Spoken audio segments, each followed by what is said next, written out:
Okay, so police do have a suspect in custody right now. They also say they have a growing pile of evidence connecting James to the crime, including a gun and ammunition found at the scene, along with a tote bag filled with more smoke canisters, fireworks, a hatchet, a spray bottle of gasoline, and a fuse.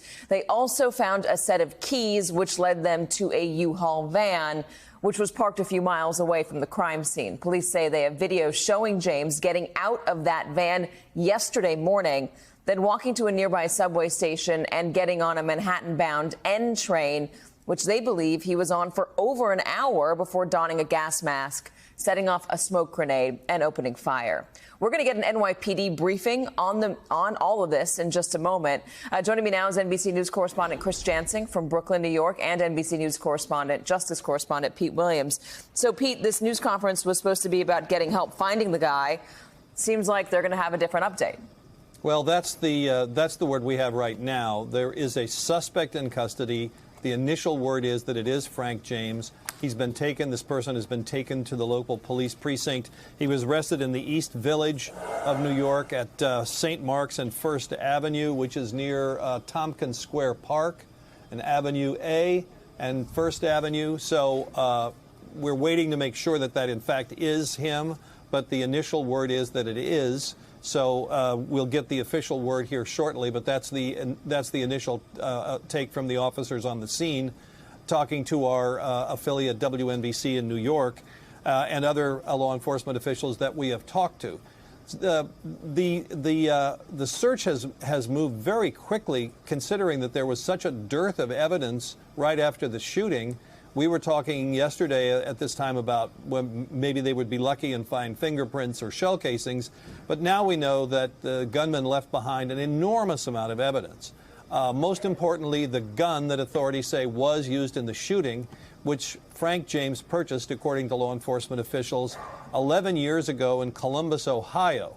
So that was the key factor in switching him from a person of interest last night to a suspect this morning.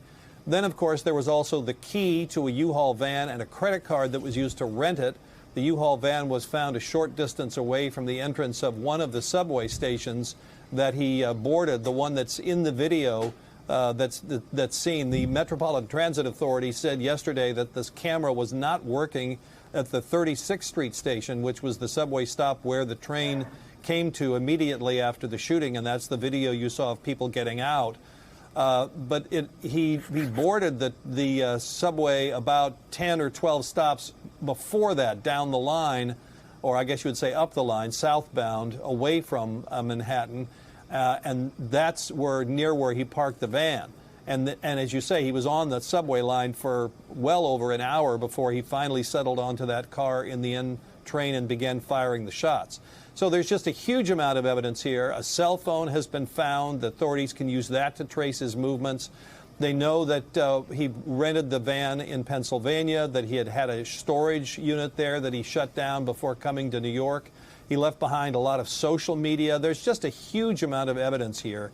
And I think, as you say, this news conference was originally called to appeal for public help in trying to find him. But now it appears that, Katie, it's going to be a very different message.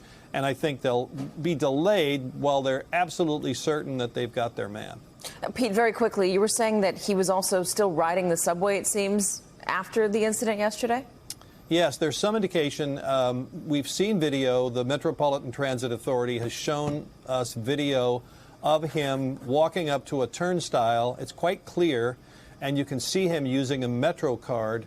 That's the little swipe card that's used to get onto the subway. You prepay the Metro card, and then that's what you use to pay for the ride. That's what opens the turnstile that allows you to get onto the subway. There's some indication that that Metro card was used after the shooting as well.